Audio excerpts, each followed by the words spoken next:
ओम शांति। 11 जनवरी 2022। बाबा के महावाक्य। मीठे बच्चे, ज्ञान की बुलबुल बनकर आप समान बनाने की सेवा करो। अपनी दिल से पूछो, मेरी याद की यात्रा ठीक है? प्रश्न, किस विशेष पुरुषार्थ से बेगर टू प्रिंस बन सकते हो? उत्तर, बेगर टू प्रिंस बनने के लिए बुद्धि की लाइन क्लियर हो। एक बाप के सिवाय और कोई भी याद न आए। यह शरीर भी मेरा नहीं। ऐसा जीते जी मरने का पुरुषार्थ करने वाले ही बेगर हैं। उनकी ही वानप्रस्थ अवस्था है, क्योंकि बुद्धि में रहता अब तो बाप के साथ घर जाना है, फिर सुखधाम में आना है। ओम शांति। मीठे मीठे बच्चे जानते हैं पढ़ाई में जास्ती ध्यान किस बात पर देना है। सर्वगुण संपन्न, 16 कला संपूर्ण, संपूर्ण निर्विकारी, मर्यादा पुरुषोत्तम, अहिंसा परमो धर्म बनना है। देखना है हमारे में यह सब गुण हैं। जो बनना है उस तरफ ही ध्यान जाएगा ना। यह बनेंगे कैसे? पढ़ने और पढ़ाने से। बेहद के बाप को सारे दिन में कितना याद करते हैं, कितनों को पढ़ाते हैं। संपूर्ण तो अब तक कोई बना नहीं है। नंबरवार पुरुषार्थ अनुसार है। बाप एक एक बच्चे पर नजर रखते हैं कि यह बच्चा क्या कर रहा है, मेरे अर्थ क्या सर्विस करते हैं। कितनों की तकदीर ऊंचे ते ऊंची बना रहे हैं। हर एक अपनी अवस्था और अपनी खुशी को भी जानता है। अतीन्द्रिय सुख का जीवन हर एक को अपना वास्ता है। यह तो बच्चों को निश्चय है कि बाप की याद से ही तमो प्रधान से सतो प्रधान बनते हैं। सहज उपाय है ही याद की यात्रा। अपनी दिल से पूछना है, हमारी याद की यात्रा ठीक है? दूसरे को आप समान बनाते हैं। ज्ञान बुलबुल बने हैं।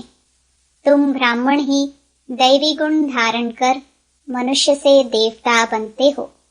तुम्हारे सिवाय कोई देवता बनने वाला है नहीं। तुम ही दैवी घराने की भांति बनते हो। वहां तुम्हारा है दैवी परिवार। अभी तुम जानते हो हम दैवी परिवार का बनने लिए खूब पुरुषार्थ कर रहे हैं।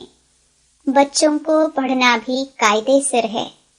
एक दिन भी एब्सेंट नहीं रहना है।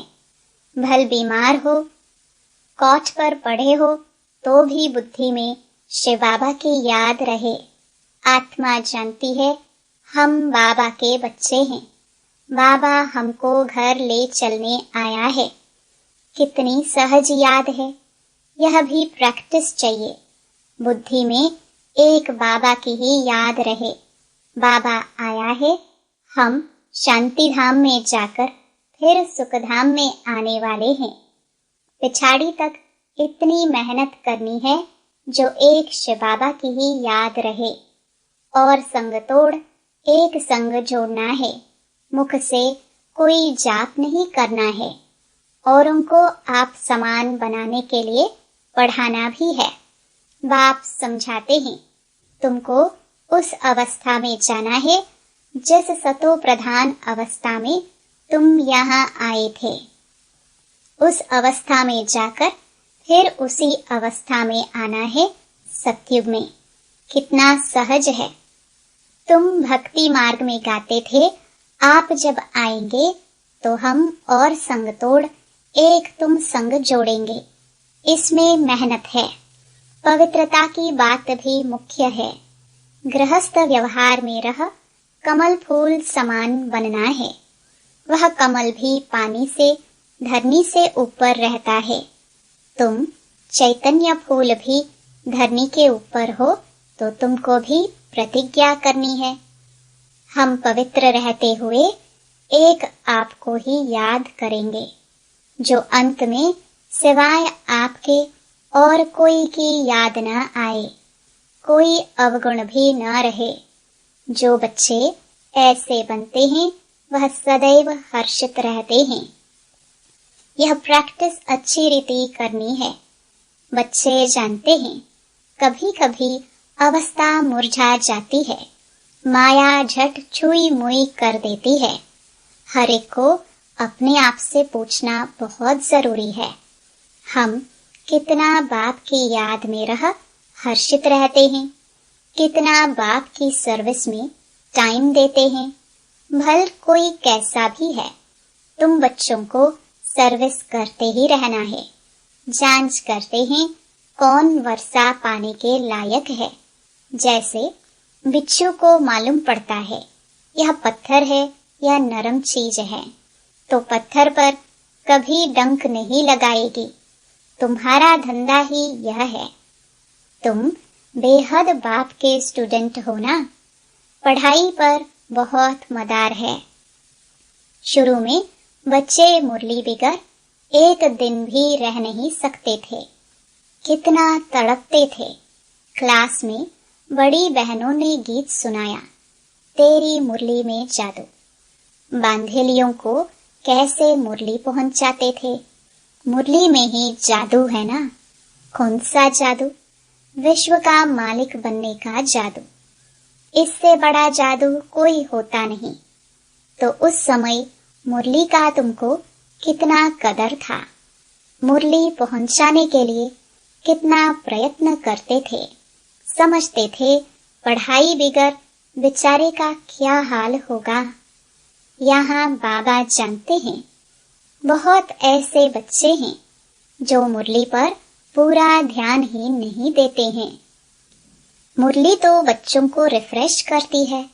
भगवान जो तुमको विश्व का मालिक बनाते हैं, उनकी मुरली नहीं सुनेंगे तो भगवान टीचर क्या कहेंगे। बाबा को वंडर लगता है। चलते चलते बहुत बच्चों को माया का तूफान ऐसा लगता है जो मुरली पढ़ना, क्लास में आना छोड़ देते हैं। ज्ञान से नफरत माना, बाबा से नफरत। बाबा से नफरत माना, विश्व की बादशाही से नफरत। माया बिल्कुल नीचे ले जाती है, बुद्धि को एकदम मार डालती है। जो कुछ भी समझते नहीं। भल भक्ति तो बहुत करते, परंतु एकदम ब्लाइंड फेथ, बेसमझ बन गए हैं। बाप खुद कहते हैं तुम कितना लायक थे, अब नालायक बन गए हो। अब मैं फिर आया हूँ तुम बच्चों को लायक बनाने, इसलिए श्रीमत पर जरूर चलना है। बाप कहते हैं इसमें और कुछ करना नहीं है, सिर्फ बाप को याद करो और पढ़ो। स्कूल में बच्चे पढ़ते भी हैं और टीचर को भी याद करते हैं। कैरेक्टर भी सुधारने हैं। तुम्हारे भी एम ऑब्जेक्ट सामने खड़ी है। तुमको यह बनना है। उन्हों के कैरेक्टर अच्छे हैं तब तो सारा दिन मनुष्य गाते हैं, आप सर्वगुण संपन्न। मनुष्य को जब तक बाप का परिचय नहीं मिला है तब तक अंधियारे में है। सारी दुनिया के मनुष्य इस समय निधन के हैं। उन्हों को बाप का पैगाम पहुंचाना है। तुम बेहद बाप के बच्चे हो ना। बाप कहते हैं मुझे याद करो तो तुम्हारे विकर्म विनाश होंगे। बच्चों को युक्ति निकालनी है कि सबको पैगाम कैसे पहुंचाए। अखबार द्वारा ही सबको पैगाम पहुंचेगा कि एक बाप को याद करो तो पावन बन जाएंगे। सभी आत्माएं पहले पावन थी, अब सब अपवित्र हैं। यहाँ कोई पवित्र आत्मा हो ना सके। पवित्र आत्माएं होती हैं पवित्र दुनिया में। आत्मा पवित्र बन जाती है, फिर यह पुराना चोला छोड़ना ही है। यह हो नहीं सकता कि आत्मा पावन हो और शरीर पतित हो। तो बाबा को याद करते करते अपने को तमो प्रधान से सतो प्रधान बनाना है। पहले पहले जब तुम आए तो पवित्र थे, अब फिर पवित्र बनना है। आत्मा पवित्र बनकर जाएगी, फिर पवित्र दुनिया में आएगी। शांति धाम से होकर फिर गर्भ महल में आएंगे। वहां दुख का नाम निशान नहीं रहता है। रावण राज्य ही नहीं है, परंतु पुरुषार्थ कर ऊंच पद पाना है। इसके लिए यह पढ़ाई है। स्वर्ग में तो सब जाएंगे, लेकिन ऊंच पद पाने का पुरुषार्थ करना है। यह तो जानते हो, स्वर्ग की स्थापना और नरक का विनाश हो रहा है। शिवालय स्थापन होगा तो वेश्यालय खत्म हो जाएगा। शिवालय में तो आना ही है। कोई ये शरीर छोड़ जाकर प्रिंस प्रिंसेस बनेंगे, कोई प्रजा में चले जाएंगे। जिनकी बिल्कुल लाइन क्लियर है, एक बाप के सिवाय और कोई की याद नहीं आती है, उनको कहा जाता है पूरे बेगर। शरीर को भी याद नहीं करना है, अर्थात जीते जी मरना है। हमको तो अब अपने बेहद के घर जाना है। अपने घर को भूल गए थे, अब बाप ने याद दिलाया है। बाप मीठे मीठे बच्चों को समझाते हैं, तुम वानप्रस्थी हो। इस समय तुम सबकी वानप्रस्थ अवस्था है। अब मैं आया हूँ वाणी से परे स्थान पर सब बच्चों को ले जाने के लिए। वानप्रस्थ अवस्था में जाने के लिए सब भगत भक्ति करते हैं। अब बाप समझाते हैं सब वानप्रस्थ अवस्था में कैसे जाते हैं। उन्हों को इस अक्षर के अर्थ का भी पता नहीं, सिर्फ नाम सुना है। भल द्वापर से लेकर लौकिक गुरुओं द्वारा बहुत पुरुषार्थ किया है, परंतु वापस तो कोई जा नहीं सकता। बाप कहते हैं अब छोटे अथवा बड़े सबकी वानप्रस्थ अवस्था है। सच्ची सच्ची वानप्रस्थ अवस्था तो तुम्हारी है, क्योंकि वापस जाना है। बेहद का बाप सबको वापस ले जाने आया है, तो बच्चों को बहुत खुशी होनी चाहिए। तुम जानते हो, सबको बाप ही स्वीट साइलेंस होम में ले जाते हैं, क्योंकि आत्माओं को अब शांति चाहिए। यहाँ तो शांति हो ना सके। शांति धाम का मालिक तो एक बाबा ही है।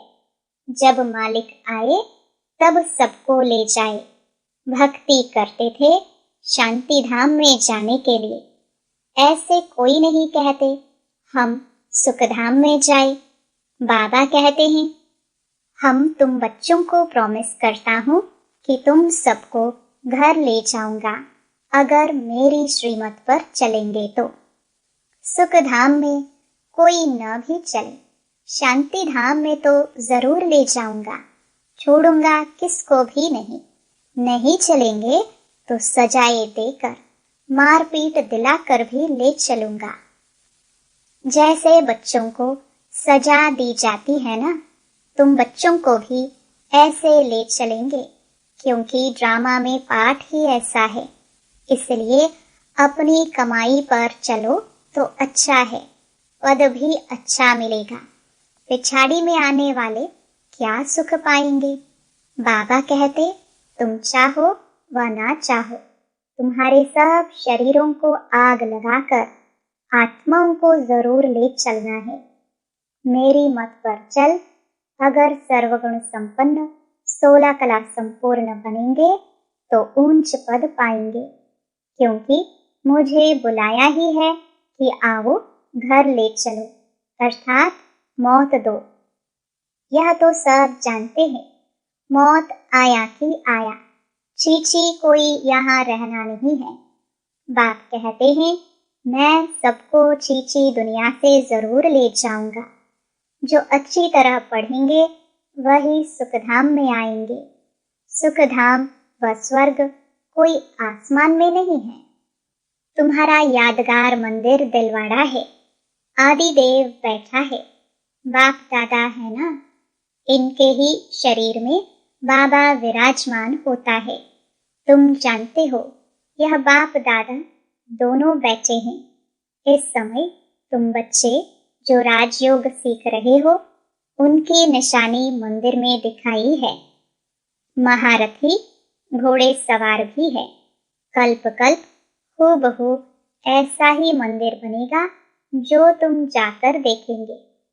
तुम कहेंगे यह सब टूट जाएंगे, फिर कैसे बनेंगे? यह ख्याल नहीं करना चाहिए। स्वर्ग अभी कहाँ है, फिर स्वर्ग के महल होंगे। यह पहाड़ियां आदि टूट जाएंगी, फिर बनेंगे।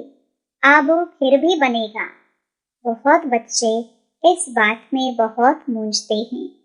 बाप कहते हैं मूंझने की दरकार नहीं। कहते हैं द्वारिका समुद्र के नीचे चली गई, फिर निकलेगी। नीचे जो चीज गई सो गई, खत्म हो जाएगी। तुम जानते हो, स्वर्ग में हम अपने महल आदि बनाएंगे। वहां बिल्कुल ही सतो प्रधान सब नई नई चीजें होंगी। तुम वहां के फल आदि देखकर आते हो। तुम जानते हो, हम वहां जाने वाले हैं। वर्ल्ड की हिस्ट्री ज्योग्राफी रिपीट होती है, तो स्वर्ग भी रिपीट होगा। यह निश्चय होना चाहिए। परंतु किसकी तकदीर में नहीं है तो कहेंगे यह कैसे हो सकता है? इतने सब फिर आएंगे, फिर महल आदि बनेंगे। तुम जानते हो, सोमनाथ के मंदिर को लूट कर ले जाते हैं, फिर भी मंदिर बनाएंगे। यह खेल ही पूज्य से पुजारी, पुजारी से पूज्य बनने का है। ब्राह्मण, देवता, क्षत्रिय, वैश्य, शूद्र, यह चक्र है। तुम बच्चे पद्मा पदम भाग्यशाली बनते हो। तुम्हारे कदम में पदम का छाप लग जाता है। तुम जानते हो, हमारे कदम में पदम है, अर्थात पढ़ाई के कदम में पदम समाये हुए हैं। जितना पढ़ेंगे उतना ऊंच पद पाएंगे। सतयुग है, गोल्डन एज। वहां की धरनी भी कितनी सुंदर होती है, कितने सुंदर महल बनते हैं। हर चीज सतो प्रधान होती है। देखने से ही नैन ठंडे हो जाते हैं।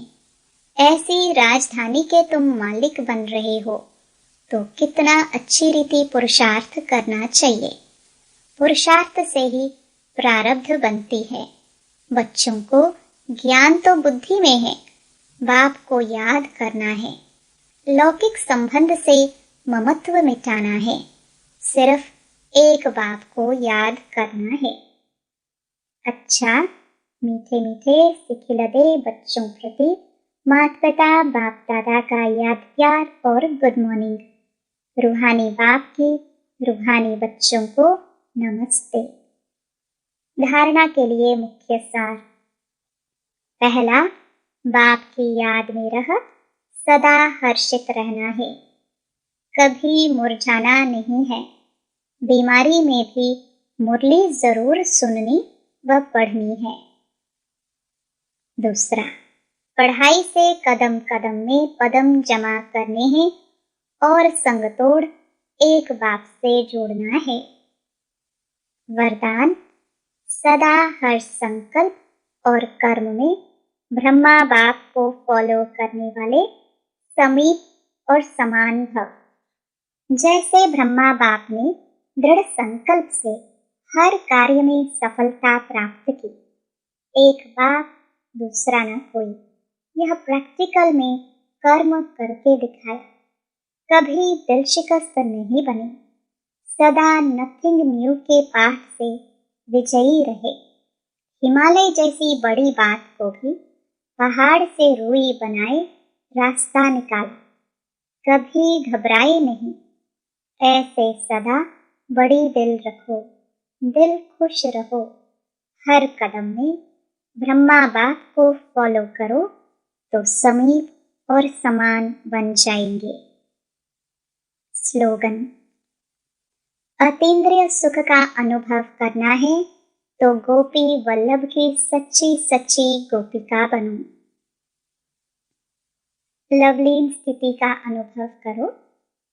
जितना बेहद की प्राप्तियों में मगन रहेंगे, उतना हद की आकर्षण से परे रह परमात्म प्यार में समाने का अनुभव करेंगे।